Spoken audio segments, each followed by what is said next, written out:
the Serengeti. It's a sun-scorched ocean of grass, where there's virtually nowhere to hide.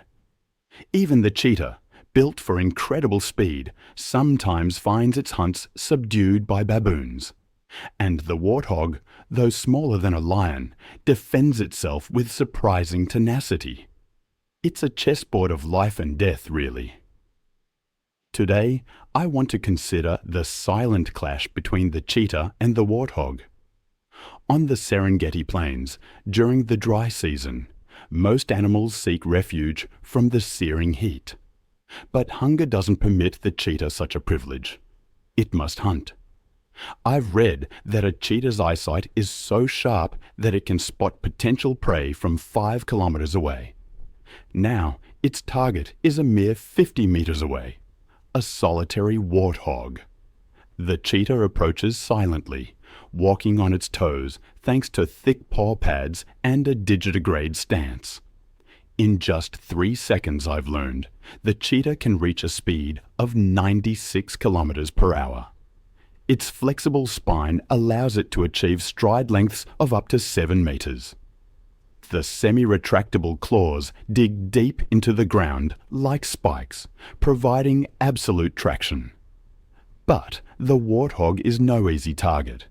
Its speed is only half that of the cheetah, around 50 kilometers per hour, but a low center of gravity allows it to make sharp, evasive turns. The cheetah is forced to swing its 80-centimeter long tail to maintain balance and stay glued to its prey. The warthog's salvation appears. An abandoned Aardvark burrow.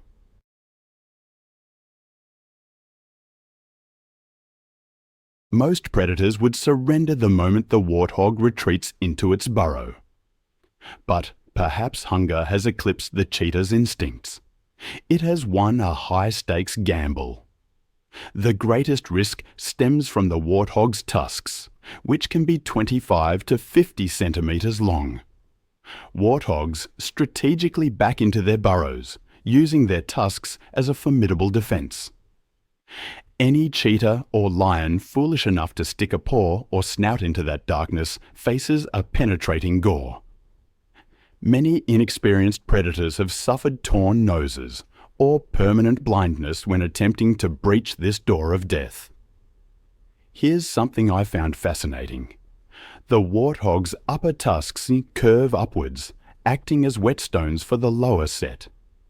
Every time the mouth closes, the tusks grind against each other, creating a continuous self-sharpening mechanism.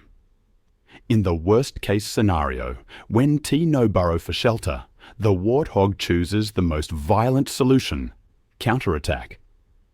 A mature male warthog can weigh up to 100 kilograms, and when charging at nearly 50 kilometers per hour, that body generates terrifying kinetic energy. It is like a cannonball ramming straight into the enemy. For a slender cheetah, a bone-shattering impact is synonymous with a death sentence. But the warthog always prefers to avoid conflict with predators. They move silently through elephant grass that stands taller than their heads. The leader paves the way with its slender tail held upright at a 90-degree angle.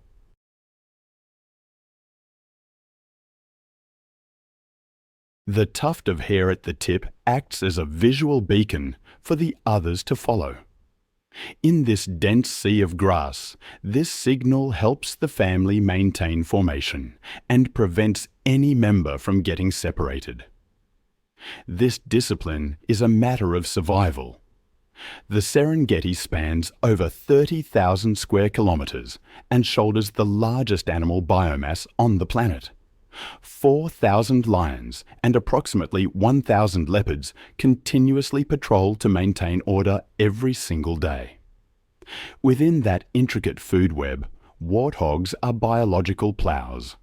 Their habit of digging for roots helps aerate the arid soil, promoting grass regeneration.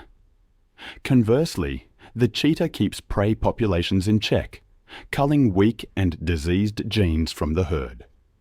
They are two silent warriors, each contributing to the ecosystem in their own unique way. For the warthog, Seronera is paradise, the central heart of the Serengeti. Here, vegetation remains eternally green, nourished by underground rivers flowing year-round. But this paradise comes at a steep price. Seronera is also the capital of apex predators.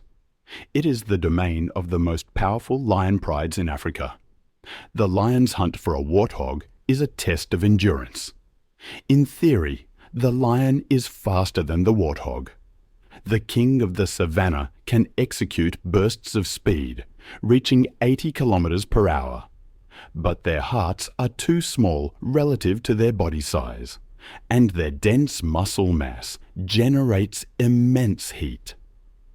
As a result, they can only sprint for about 200 meters.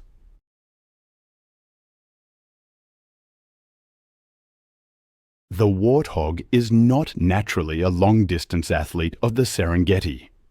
However, its compact body and efficient respiratory system allow it to maintain high speeds over longer distances than the lion. The endurance of the weak has defeated the explosive power of the strong. Escaping the life-or-death chases, now is the time for the warthog to enjoy relaxation at the highest level. Near termite mounds or dense thickets, we encounter a scene that looks like it stepped right out of a Hollywood movie. A warthog lying flat, allowing a troop of banded mongooses to climb all over its body. This image immediately brings to mind the duo Timon and Pumbaa from the classic film The Lion King. However, in the Serengeti, this is a serious and fair biological transaction. Because they live their lives in mud and burrows, the warthog, in a way, becomes a magnet for parasites. Ticks, fleas, and lice, invisible enemies really, begin to descend. They suck blood, transmit deadly diseases, and without some kind of help, the warthog's health deteriorates rapidly. That's where the mongoose troop comes in. To them, the warthog's body is a mobile restaurant, a free buffet of protein. They scour every fold of skin, even the ears and eyes, picking the warthog clean of ticks. It's a symbiotic relationship, so perfect that the warthog falls into a trance-like state of immobility, letting these tiny cleaners do their work.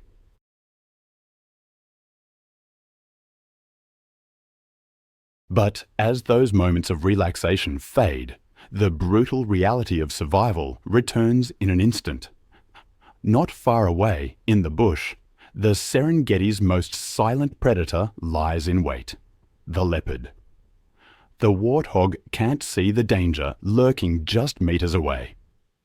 The rosette patterns on the leopard's coat break up its outline, helping it dissolve into the dance of light and shadow.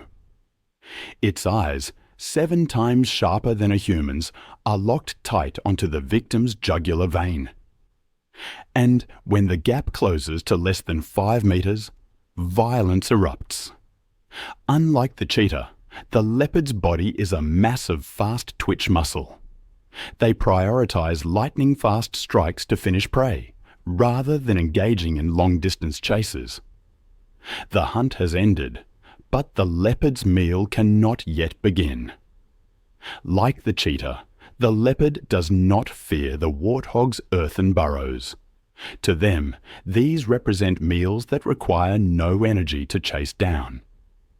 The leopard's collarbones are partially reduced, floating clavicles, allowing them to compress their shoulders and slither into the tightest spaces. The leopard's victory, however, is short-lived. Even after seeking out the most secluded, hidden spot to enjoy its meal, it is not safe. This is the moment nature's harshest law is enforced. The strong take what they want. The leopard is lucky to have escaped the claws of the king of the savannah. T certainly regret over the unfinished meal. But the leopard is unwilling to risk its life. It knows this is a fight it cannot win.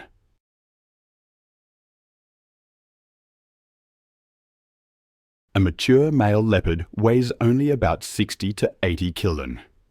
Meanwhile, this male lion is a biological tank, weighing over 200 kilogon, nearly 3 times the weight of its opponent.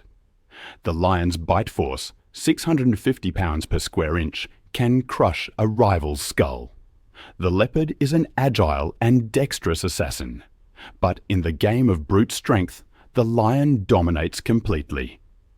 Science calls this phenomenon kleptoparasitism. About 20% of the leopard's kills will fall into the hands of lions or hyenas. The lion stealing from smaller predators is a highly efficient energy-saving strategy. The cheetah, though, isn't overly concerned with that. On the southern plains of the Serengeti, lions only appear during the early months of the year, following the migration. The flat terrain, devoid of trees for cover, is not ideal for the hunting style of the savanna kings. This is the largest natural death racetrack on Earth, and on this open stage, the cheetah is the brightest star. It is here that female cheetahs hunt Thompson's gazelle daily. The preys of hunger and of naive cubs waiting for food forces the predator into a state of hyperfocus. Every failure could mark the end for this solitary hunter. Statistics in the Serengeti are grim. Only 5% of cheetah cubs survive to adulthood. Every sprint is a life or death gamble it cannot afford to lose. The cheetah must approach openly, yet cautiously, but the coverless terrain makes the predator easy to spot.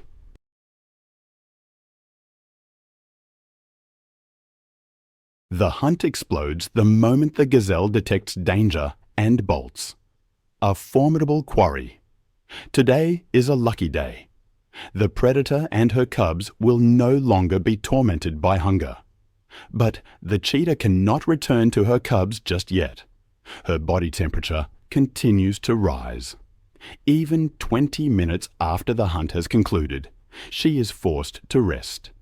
The cheetah is at its most vulnerable moment, and the baboons know this well. They brazenly approach the cheetah, their intent clearly visible in their canines, longer than 5 cm, hand over the kill. Under the command of aggressive alpha males, the troop lays siege with methodical precision.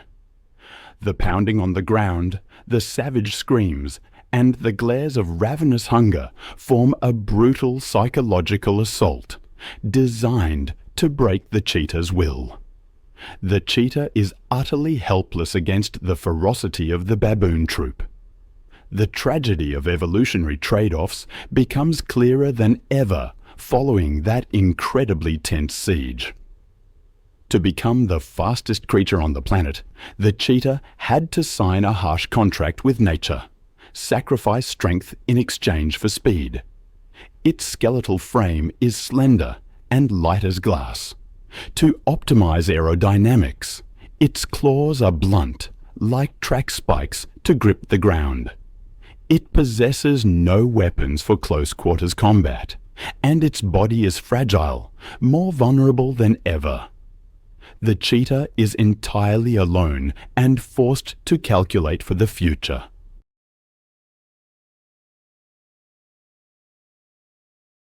A single leg injury could mark the end. It is nothing less than a death sentence for a hunter reliant on speed. Most importantly, the cheetah remembers her cubs hidden nearby. If the baboons discover them, they will show no mercy. It is a calculated move to eliminate future competitive predators. Confronting baboons has never been a wise choice. Solitude is a fatal weakness for the female cheetah, but that is not a concern for the males. They form coalitions to hunt together and defend their kills. A cheetah coalition consists of 2 to 3 males, usually brothers from the same litter. Unity allows them to target larger and more dangerous prey. This blue wildebeest is a prime example. This is a high-risk physical gamble. An adult wildebeest weighs up to 250 kilograms, 5 times the weight of a single cheetah.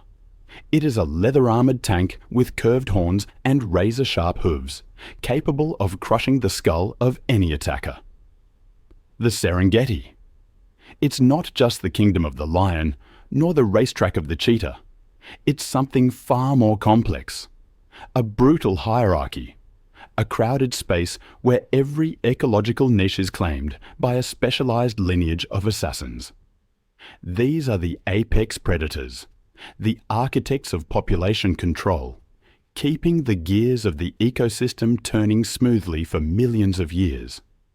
Forget those images of cowardly scavengers you might have seen in cartoons.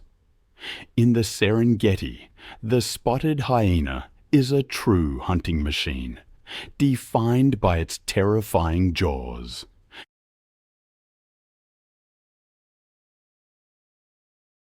Nature has equipped them with a massive, dome-shaped skull, designed to anchor dense blocks of jaw muscle. Thanks to this, their bite force can reach 100 pounds per square inch. That's stronger than both lions and leopards. The spotted hyena uses conical premolars to destroy physical structures. They're the only mammal in Africa capable of crushing the long bones of buffalo or giraffe. And their digestive system. It contains high concentrations of hydrochloric acid, allowing them to break down bone, teeth, and even horn.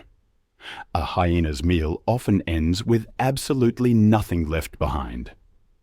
A common misconception is that hyenas are mere thieves, but long-term studies in the Serengeti have proven the opposite. Spotted hyenas hunt for 70 to 95% of the food they consume. Unlike felines that rely on short bursts of explosive energy, the spotted hyena possesses a massive heart, constituting nearly 1% of its body weight. This allows them to maintain a speed of 60 kilometers per hour for distances of 5 to 10 kilometers. Their hunt becomes a grueling game of cat and mouse until the prey collapses from exhaustion. But what truly makes the spotted hyena dominate the Serengeti is its incredibly complex social structure, an absolute matriarchy. In this kingdom, the female is king. Due to a surge of androgen hormones while still in the womb, female spotted hyenas are larger, more aggressive, and completely dominate the males.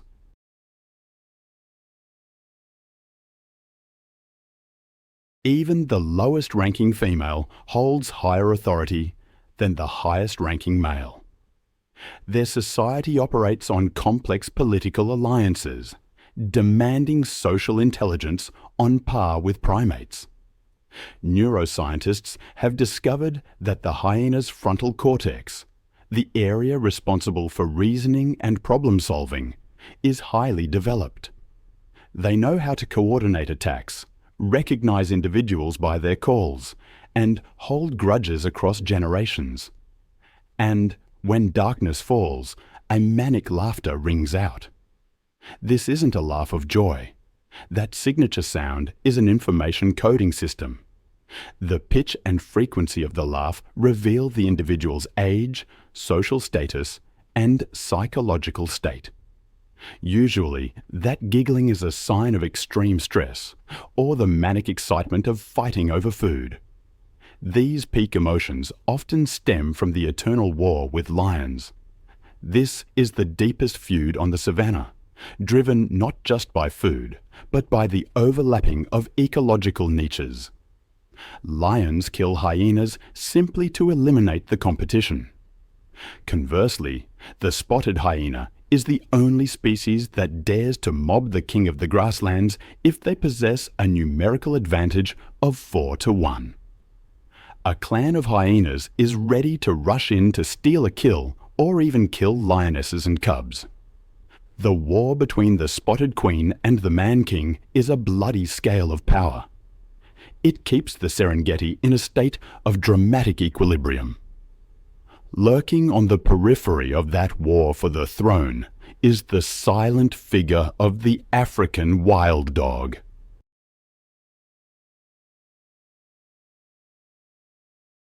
In the Serengeti, sighting a pack of wild dogs is a rare moment. They are large predators currently classified as endangered. They wander like exiles in their own homeland. Their scientific name, Lycaon pictus, means painted wolf. Each individual wears a unique coat of chaotic black, gold, and white patches. No two wild dogs possess the exact same pattern. But don't let that colourful, abstract art appearance deceive you. This is a disruptive camouflage design, helping them dissolve into the dappled light and shadow of the bush. They monitor their surroundings with massive, rounded ears that act as satellite dishes, receiving sound signals from afar. A masterpiece of evolutionary engineering. Noiseless they may be, but African wild dogs are the true assassins of the savannah. Lions hunt with a success rate of only about 25 to 30%, but the African wild dog succeeds up to 85% of the time. Once the pack decides to give chase, the prey's death warrant is practically signed. Discipline and endurance are the keys to the African wild dog's success. They enter the hunt at speeds of 60 kilometers per hour. The entire formation maintains that velocity for an absurdly long time. They take turns leading. When one tires, another moves up to take its place, creating a relay running machine that never stops. The prey doesn't die from wounds, but from sheer exhaustion, and death comes very quickly. African wild dogs eat with impressive speed.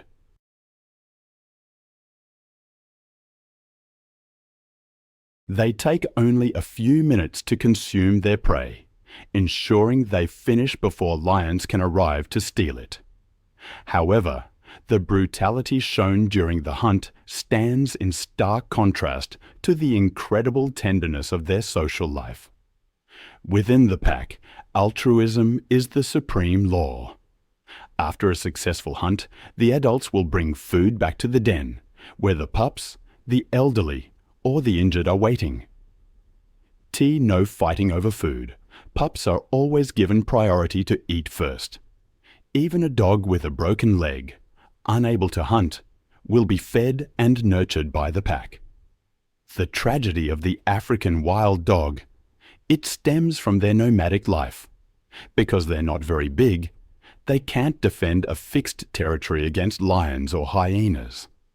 Their only choice is to keep moving. Their home range can span thousands of kilometers. Yet, I've read that the Serengeti is shrinking due to human encroachment and climate change. With nowhere left to run, these splendid ghosts are slowly fading into the mist of history.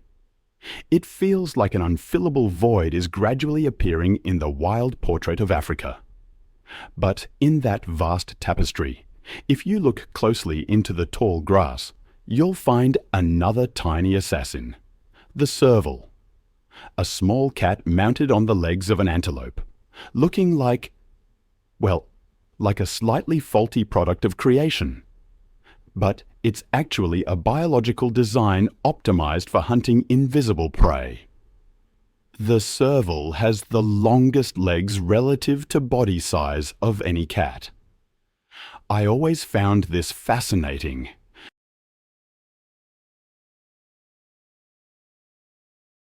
Those legs act as biological stilts, elevating its body above the ground. They allow the serval to move lightly and peer over the dense elephant grass, where other cats can't see through. And those two giant oval ears? They function like parabolic dishes. They can rotate independently, 180 degrees, scanning the environment to pick up ultrasonic frequencies, sounds the human ear can't even hear. In the dense grass, vision is almost meaningless. The serval hunts by sound. They stand as still as statues, ears constantly rotating and adjusting. They're performing audio triangulation to pinpoint the exact location of a mouse moving under thick grass, meters away. Once the target is locked, the serval executes its signature strike. It compresses its body and launches vertically into the air. This rainbow arc jump can reach a height of 2 to 3 meters before crashing down like an air-to-ground missile. The serval throws its entire body weight onto its front paws to deliver a stunning blow to the prey. The moment it hits the ground, the impact force is enough to kill or knock the rodent unconscious instantly, before it even realizes what's happened. The efficiency of this hunting machine is a shocking statistic. The serval achieves a kill rate of up to 50%. For every 2 attempts, one creature loses its life. This is the highest success rate among wildcats in Africa. However, competitive prey in the Serengeti has forced the serval to alter its behavior spectacularly.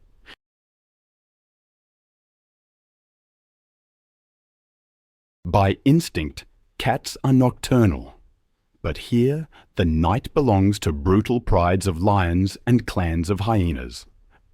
To avoid running into these bullies, the serval has shifted its biological clock to become a diurnal predator.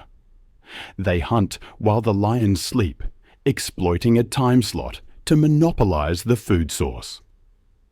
And that food source plays a vital role in the health of the savanna.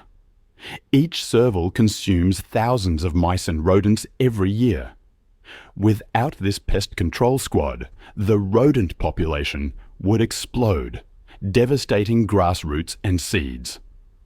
The Serengeti would risk losing the green in its ecological portrait. In a world of giants, small creatures like the serval need one of 2 things to survive: invisible speed or insane recklessness. And the black-backed jackal chooses the second option. Don't let their modest size deceive you. These aren't passive scavengers waiting on the sidelines of the feast. They're the most audacious street robbers of the Serengeti. They're the ones daring enough to challenge death to snatch morsels of meat right from the mouth of the Lion King. This behavior is known as active kleptoparasitism. When a pride of lions is tearing into a kill, the black-backed jackal doesn't flee. On the contrary, they rush in with terrifying aggression. It's a display of cold calculation and nerves of steel. They operate in pairs or small groups, using a methodical diversionary tactic.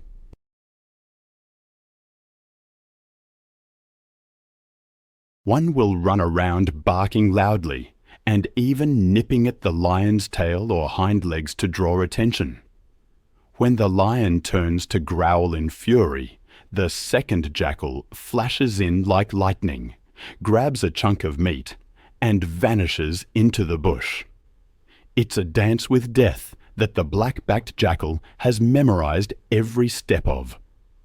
The distance between a full belly and a neck-snapping slap from a lion is meed in millimeters. But the black-backed jackal rarely loses. They're too fast, too agile, and understand the psychology of their larger predators too well. However, the aggression on the battlefield hides a model family life that is rare in the animal kingdom. Black-backed jackals are faithful romantics.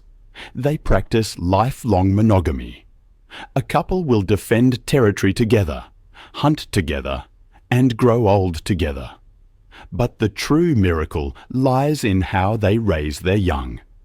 The black-backed jackal applies the helpers at the den strategy. When a new litter is born, the offspring from the previous litter choose to stay. They accept the sacrifice of their own breeding opportunities for a year to help their parents raise their younger siblings. The Serengeti is a hotbed of disease. Distemper and rabies frequently sweep across the savannah like storms of death. These outbreaks have wiped out entire packs of African wild dogs and lions, but not the black-backed jackal. Their bodies possess an incredible natural resistance. They survive pandemics that kill their larger competitors.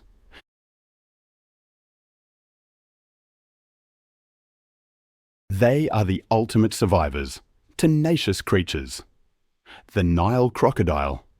It's a creature that has existed since the time of the dinosaurs. And in over 200 million years, it has hardly needed to change its design. I find that astonishing.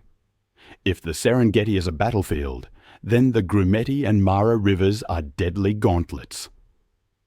Clinging to this harsh land takes recklessness, loyalty, and a genome of steel. When the dry season arrives and the rivers recede, the Nile crocodile withdraws, slowing its heart rate to almost nothing. They can hold their breath underwater for up to 2 hours in an active state, and up to 8 hours while resting. They transform into inanimate logs, awaiting the biggest event of the year, the Great Migration. When millions of wildebeest and zebras are forced to cross the river, the Nile crocodile strikes. The Nile crocodile's snap is a masterpiece of hydraulics. Their jaws generate a bite force of up to 5,000 pounds per square inch, 5 times stronger than a hyena, and 8 times stronger than a lion. I try to imagine it. That bite force is equivalent to dropping a small truck onto the prey's body. Once those conical teeth lock tight, nothing can escape. But because crocodile teeth lack cutting or chewing functions, they must tear flesh using pure physics. This is where the death roll appears. The crocodile clamps down on the prey and rolls its body along the longitudinal axis at dizzying speeds.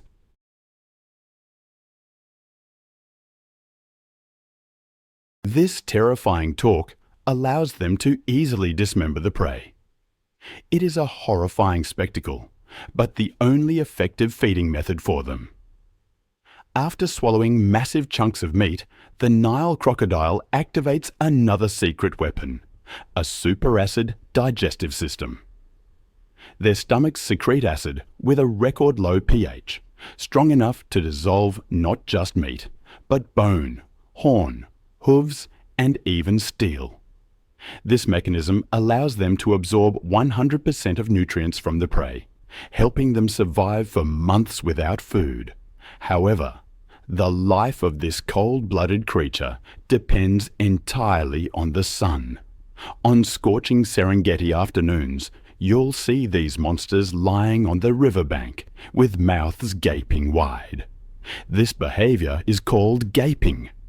This menacing-looking action is actually how they cool down. The Nile crocodile has no sweat glands. By opening their mouths, they allow heat to escape through the moist mucous membranes, like a heat exhaust vent. Thanks to this, their brains don't cook under the 40 degrees Celsius heat. But the biggest surprise about this cold-blooded assassin lies in the mother's heart. The Nile crocodile is one of the rare reptiles to exhibit profound maternal love. After laying eggs in sand pits along the river, the mother will fast and guard the nest for 3 full months. She resolutely protects her unborn brood against egg thieves like monitor lizards or baboons. When the eggs hatch, the mother's jaws, with their terrifying bite force, become surprisingly gentle.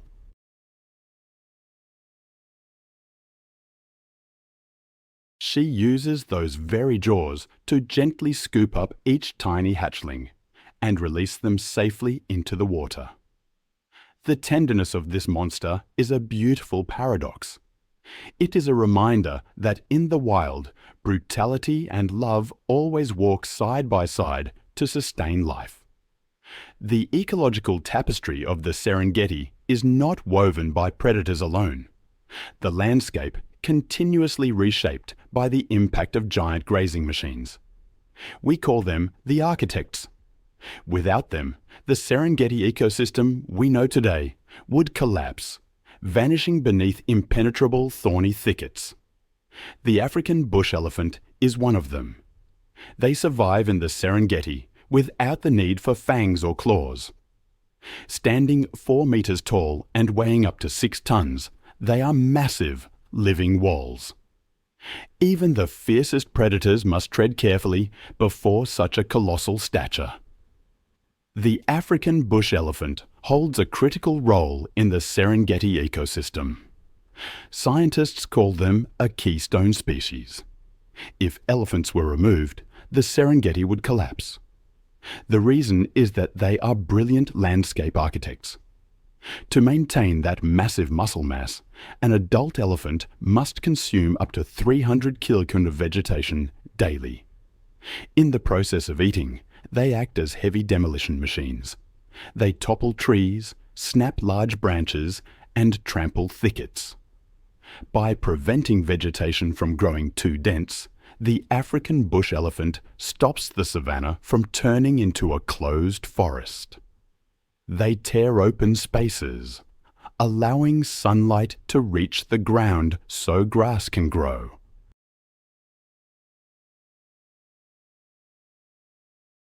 This is a precious food source for millions of antelopes and zebras. Without elephants, there would be no vast open plains for the cheetah to sprint. In the dry season, when rivers turn to dust, African bush elephants become hydraulic engineers. Using their tusks and dexterous trunks, they dig deep holes in dry riverbeds to seek out underground aquifers. These elephant wells are the only lifeline for the entire animal community. After the elephants finish drinking, lions, hyenas, and even small birds finally get a chance to access this precious water source.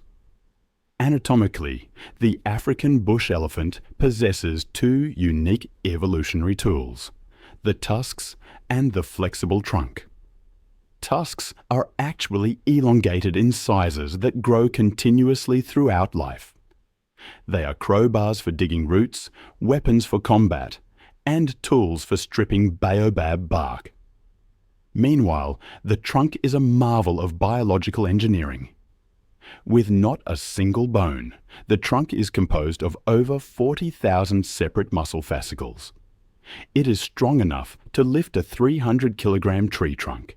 Yet, the tip is delicate enough to pick up a tiny grass seed. However, physical strength is only half the story.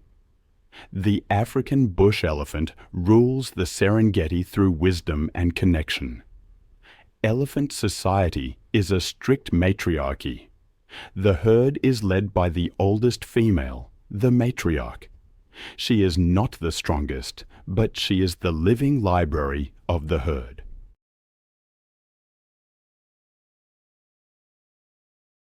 The African bush elephant's brain has a massively developed temporal lobe, where spatial memories are stored.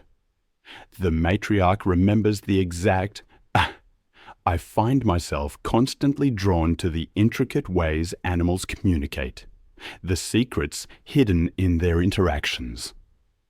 African bush elephants, for instance, use infrasound, sounds with ultra-low frequencies below 20 Hz.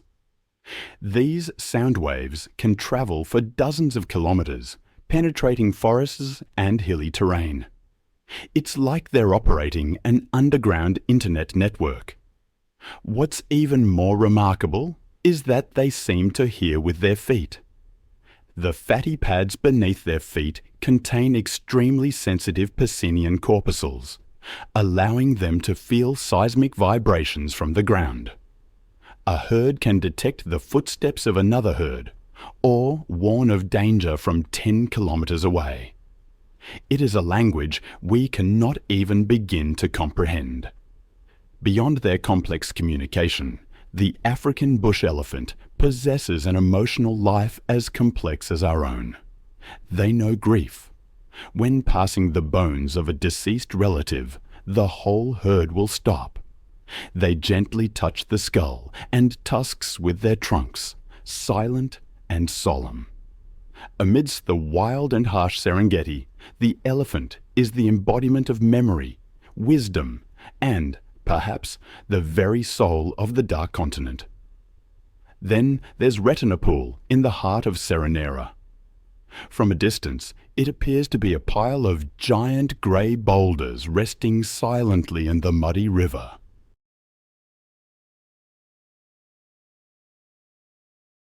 But as you draw closer, the overpowering stench and low, guttural growls reveal the truth. This is hundreds of hippos packed together, creating a spectacle known as hippo soup. The hippopotamus is one of the natural world's most misunderstood creatures. They look rotund, slow, and somewhat comical, but in reality, these are the most aggressive amphibious tanks on the Dark Continent. Despite spending most of their lives in the water, hippos cannot swim. Their bodies are too dense to float. Their bones are solid, causing them to sink immediately. Instead of swimming like fish, they gallop along the riverbed, moving like astronauts in a low-gravity environment, using the water's buoyancy to execute graceful bounds despite weighing 1.5 to 3 tons. Their dependence on water stems from their extremely sensitive skin. Under the scorching ultraviolet rays of the Serengeti, hippo skin would crack and dehydrate in minutes. To cope, nature has equipped them with a unique, natural sunscreen. If you observe closely, you will see red, blood-like droplets oozing from their skin. This is blood sweat, a mucus secretion containing 2 types of acidic pigments, including hyposudoric acid. This compound acts as both a sunscreen that absorbs UV rays and a powerful natural antiseptic. It protects the hippo from infection in murky waters teeming with bacteria and feces. But the real danger of the hippo lies not in its skin, but in its mouth.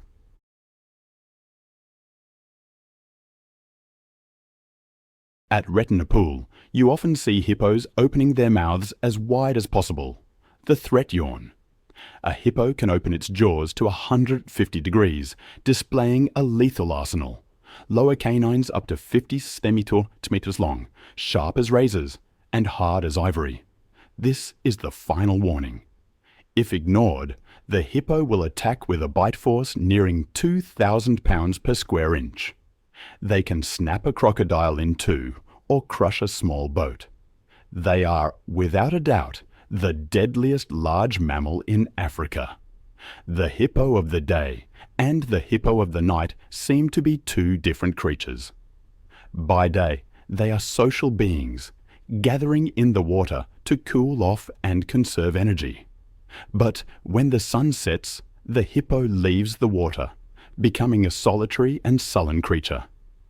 In the dark, they follow familiar paths, known as hippo highways, to graze.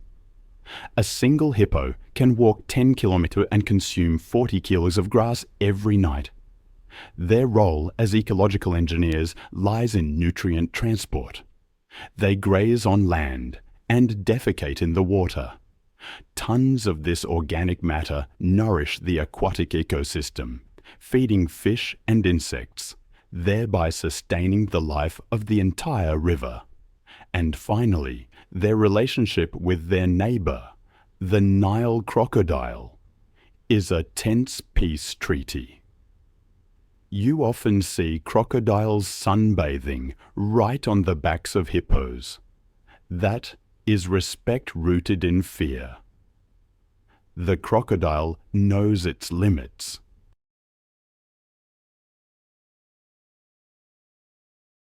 An adult crocodile may be the king of the river, but against a furious male hippo defending his territory, the crocodile is merely a brittle twig.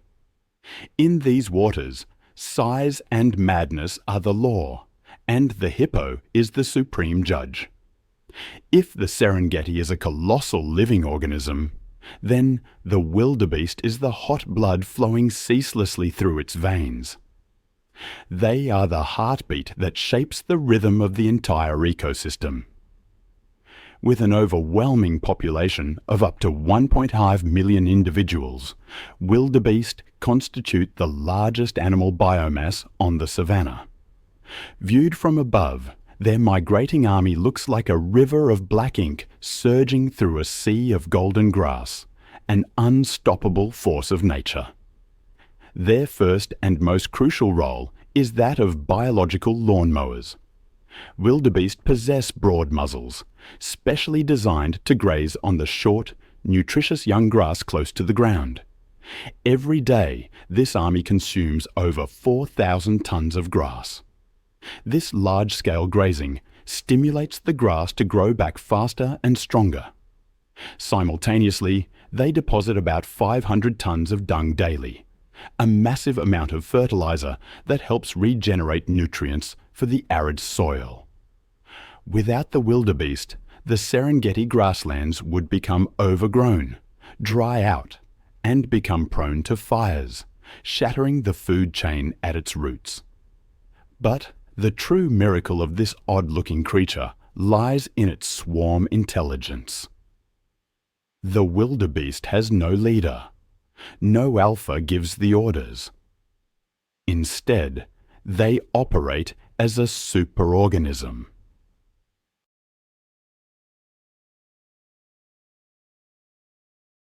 Every movement decision is based on crowd consensus and the instinct to seek rain.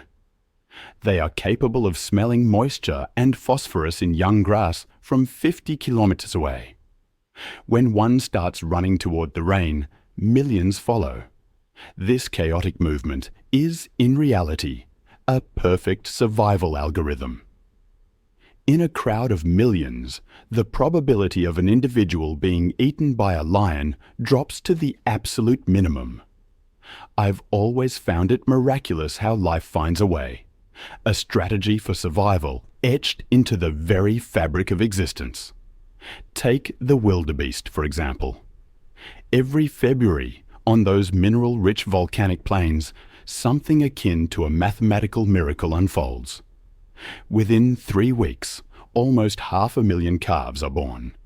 That's like 8,000 births a day. It's a strategy of predator saturation, flooding the savanna with easy prey. Lions, leopards, hyenas, wild dogs, they eat until they can't eat anymore. But no matter how much they kill, they can't consume such a colossal number in such a short time. As a result, the majority of the new generation survives the most dangerous phase. And those calves, biological marvels, genetically programmed to flee from the moment they're born. A newborn can stand within 7 minutes. After 20, it can run with the herd. If the wildebeest are the diligent workers of the Serengeti, then the plain zebra are the courageous pioneers. They're always the vanguard, charging into the tallest, densest grassy areas.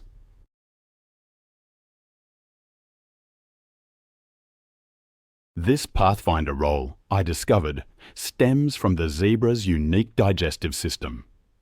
Unlike the wildebeest, which require young grass, the zebra is a hindgut fermenter. Their stomachs are designed to process old, tough, nutrient-poor grasses.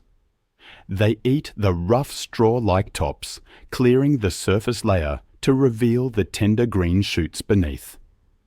But their most striking feature, those black and white stripes, remain one of evolution's greatest mysteries. I've read that these stripes create a motion dazzle effect. When thousands of zebras move simultaneously, the black and white stripes blend together, creating a chaotic optical illusion for the lion, a predator that relies on locking onto a single individual. To a lion, this scene is like looking at a static-filled TV screen. They can't distinguish head from tail, or where one animal ends and the next begins. The latest research, even as recent as 2024, reinforces the hypothesis that zebra stripes are a shield against tsetse flies and blood-sucking horseflies. The light-reflecting structure of the stripes disrupts the insect's navigation systems, making it difficult for them to land. In an ecosystem rife with pathogens, it's the most advanced biological hazmat suit. Beneath that uniform exterior lies a tight and disciplined social structure. Plain zebras don't live in a disorganized mob. They live in harems consisting of a dominant male, several females, and their foals.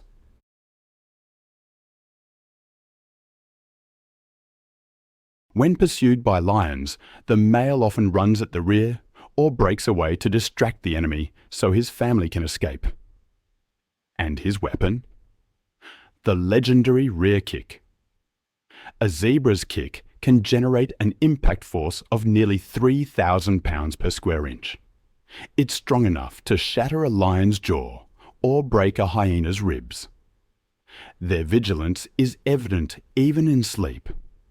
Thanks to the stay apparatus mechanism in their legs, they can sleep standing up without expending energy to maintain muscle balance.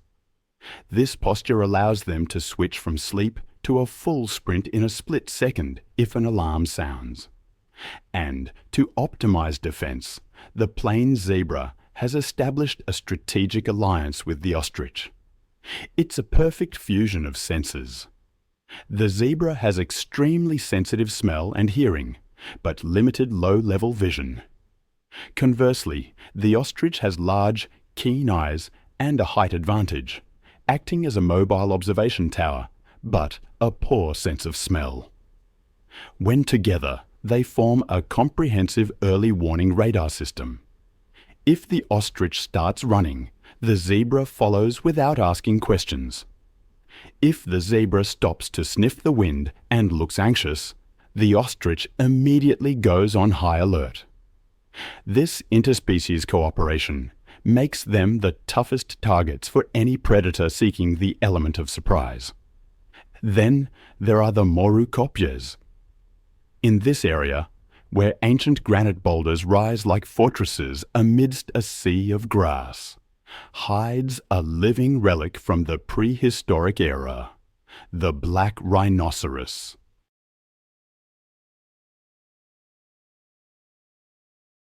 Or perhaps a more accurate name, the hooked-lip rhinoceros. This pointed, flexible upper lip is a marvel of evolution. It acts like a prehensile finger, allowing the black rhinoceros to perform surgical operations on thorny bushes. Their favorite food is the whistling thorn. This plant is armed with 7-centimeter long thorns, hard as steel and sharp as hypodermic needles. Any other animal touching them would suffer a shredded mouth, but not the black rhinoceros. With lip skin as thick as rubber and precise muscle control, they deftly weave through the thorns. The goal is the nutritious young leaves. Sometimes they simply crush the thorns with their powerful grinding jaws. However, the most famous characteristic of the black rhinoceros is its legendary short temper. It's the most solitary, suspicious, and easily provoked animal in the Serengeti. A mature black rhinoceros weighs about 1.4 tons. It's a block of armored muscle. When it feels threatened, it doesn't run away. It seeks to eliminate the threat. From a standstill, this 1.4-ton tank can accelerate to 55 kilometers per hour. The kinetic energy it generates in a charge is equivalent to a small truck hitting a wall at high speed. Lions or buffalo standing in its path will be tossed aside or punctured by the front horn, made of solid keratin. This aggressive nature stems from the black rhinoceros's eyes. Their vision is only effective within 30 meters.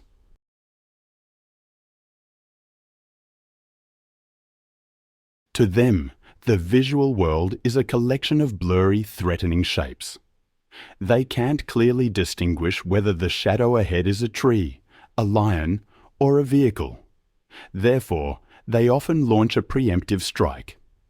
Aggression, in reality, is a defense mechanism born of fear. And to compensate for poor eyesight, the black rhinoceros relies heavily on its hearing and smell. The black rhinoceros sees the world through smell.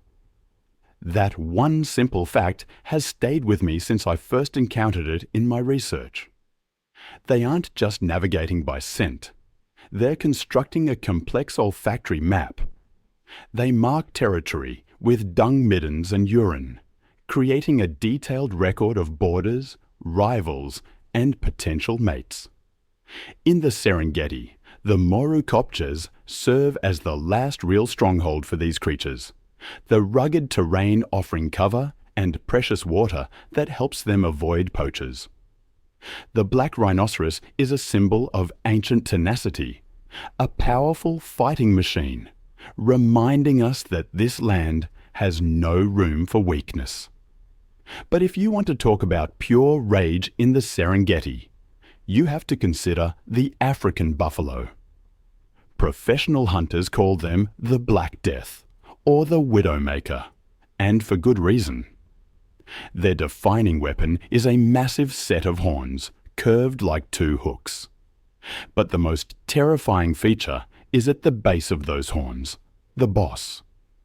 In mature males, the horn bases grow and fuse right on top of the head, forming a solid bone shield up to 30 centimeters thick.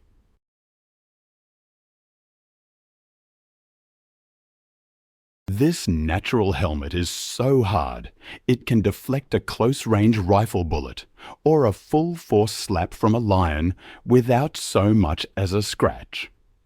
When the African buffalo attacks, they use the boss like a sledgehammer to fracture the opponent's ribs. Then, the sharp tips of the horns hook and toss the opponent into the air. The society of the African buffalo is divided into two opposing worlds. First, there are the breeding herds, which can number up to 500 or even 1,000 individuals. This is a mobile fortress operated by crowd intelligence. Scientists have discovered their strange voting mechanism. When resting, adult females will lie facing the direction they want to go next. The direction receiving the most votes becomes the herd's path. This consensus helps them find the best pastures and safest water sources with astonishing accuracy.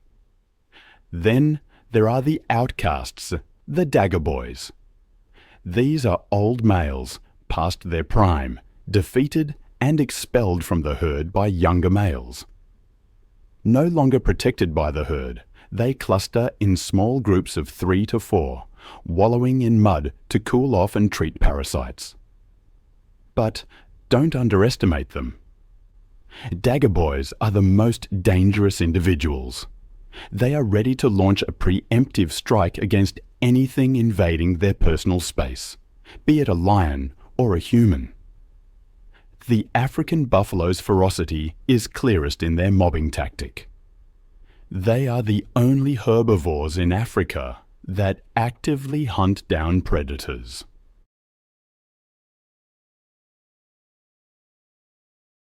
When they hear the distress call of a calf caught by a lion, the herd does not flee. They return to counterattack. Hundreds of tons of meat and horn charge forward like a tsunami. They surround the lions, cutting off escape routes and driving the king of the savannah up a tree, or trampling them under hooves. In the Serengeti, lions kill buffalo for food, but buffalo kill lions out of hatred. If you ever have the chance to face a buffalo, you will experience the stare. They stop eating, lift their heads, wet nostrils flaring to smell your fear. Black eyes look down the length of the nose, locked onto you with cold contempt. They are calculating distance, assessing the threat, and weighing whether to turn you into part of the Serengeti dust. In that moment, you understand why no animal, including humans, wants to mess with the Black Death. Then, towering at a height of 5.5 meters, equivalent to a 2-story building, is the Maasai giraffe. They are the tallest animal on the planet, the living watchtowers of the Serengeti. They are distinguished by dark brown spots with jagged edges, resembling grape or oak leaves. This pattern is distinctly different from the neat polygonal patches of their northern brother, the reticulated giraffe. The Maasai giraffe's greatest physical challenge is pumping blood to a brain located 2.5 meters vertically above the heart.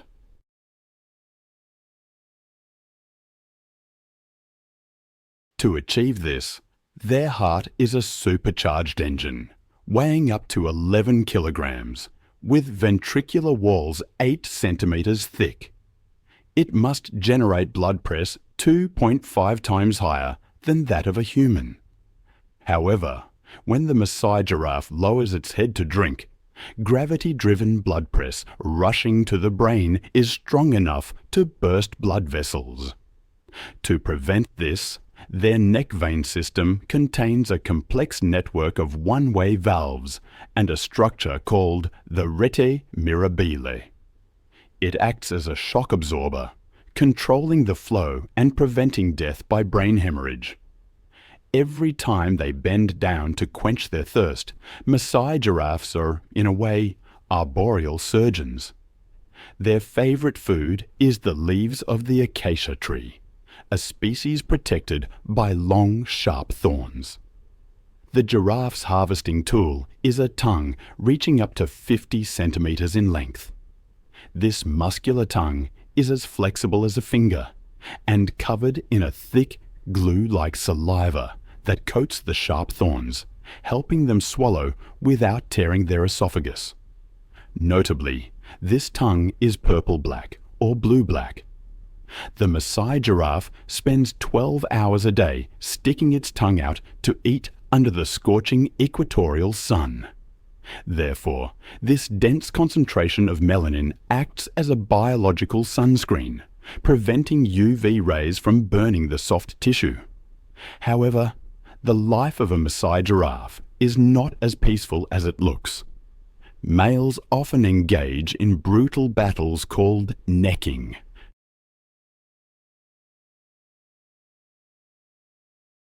Two males stand parallel, swinging their 2-meter-long necks like demolition cranes.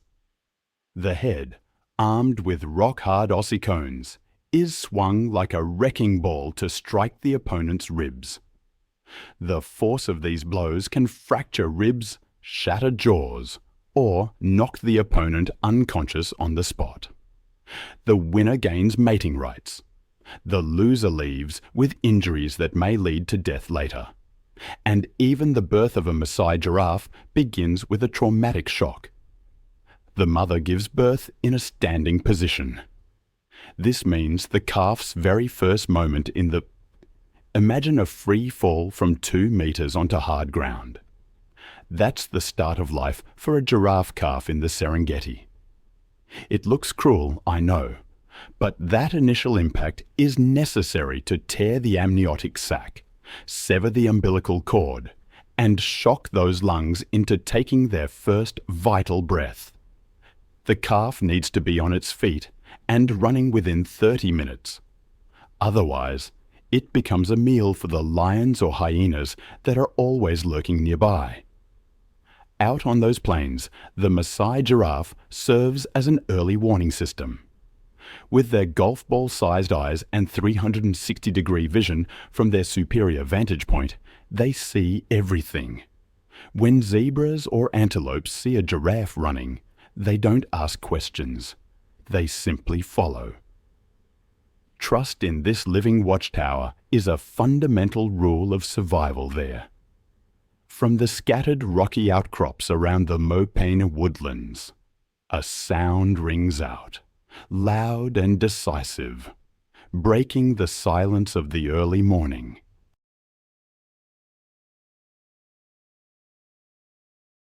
It's the call of the Cape baboon, one of the largest, smartest, and most socially organized primates in southern Africa. They start their day with confidence and commotion, as if this land is their well-known domain, where every step has already been mapped out in their minds. In the Luangwa Valley, chacma baboons are commonly found around rocky highlands, forest edges, and buffer zones near the river. Adult males can weigh up to 40 kilograms and meet over 1.2 meters in length, nearly 3 times the average weight of a female. Their fur ranges from brownish grey to ash grey, sometimes with a thicker mane around the neck, helping them blend easily into the dusty red terrain, rocky outcrops, and short grasslands. They live in troops ranging from 20 to 80 individuals, led by a dominant male who guides movement, offers protection, and maintains order. This social structure is highly flexible, held together through behaviours like grooming, food sharing, and caring for the young. These strong social bonds not only help the troop stay united when faced with predators, but also foster a community with a remarkable capacity for learning and adaptation. As true omnivores, chacma baboons consume nearly anything digestible in their environment, from grasses, roots, fruits, and tender leaves to seeds, insects, bird eggs, and small animals like lizards, mice, and nestlings.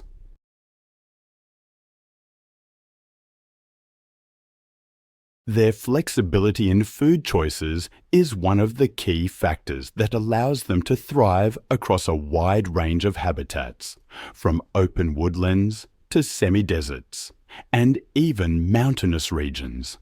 In central Luangwa, they often track the seasonal changes of available resources, especially fruiting trees along the Luangwa River, or near wetlands during the rainy season.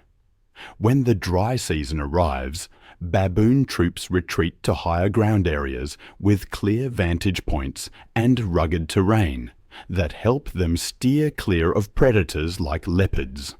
Though they are prey animals, chacma baboons have been observed coordinating group responses for defense, especially when their young are under threat. Cape baboons use more than 30 distinct vocalizations, combined with facial expressions and body postures, to signal warnings, coordinate movement, or express emotion within the troop. Behavioral studies by the Wildlife Conservation Society during the 2023 to 2024 period confirmed that the body language of chacma baboons can shift depending on social context, terrain, and the relationships between individuals in the group. Their communication abilities are considered among the most complex of any non-human primate species. But this complex world faces immense mounting press in the modern era. The first and most devastating threat is climate change. The engine that drives life the rain, but that engine is beginning to falter.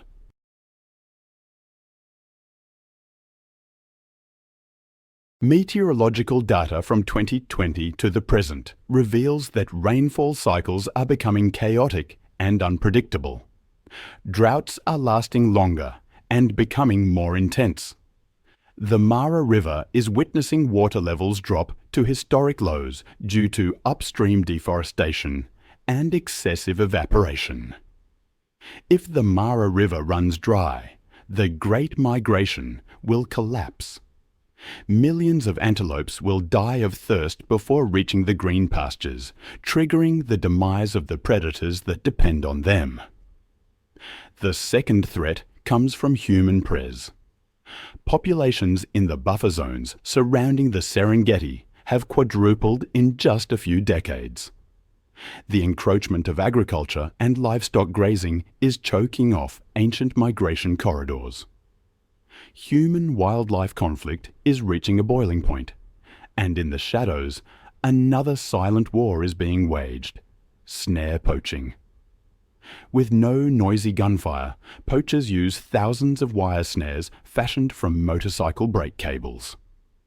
These are invisible assassins. According to reports from the Frankfurt Zoological Society, patrol teams remove thousands of these traps every year. These snares do not discriminate.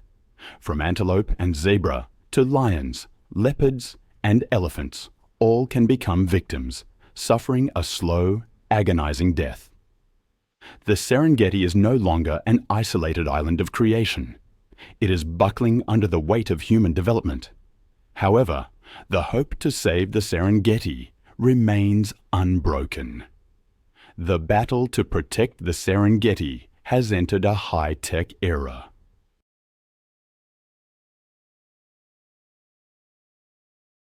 Tanzanian National Park authorities are implementing unprecedented protection measures.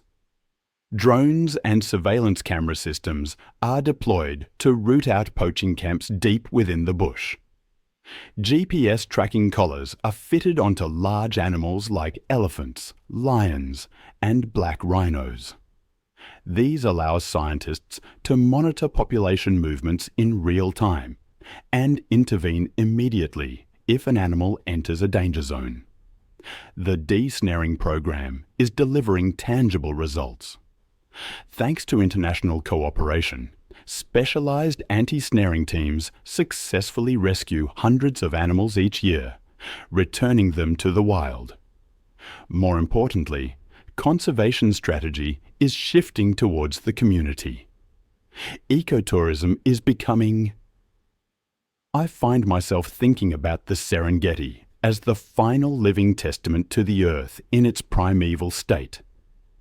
It's the only place, really, where I can still hear the wild heartbeat of this planet.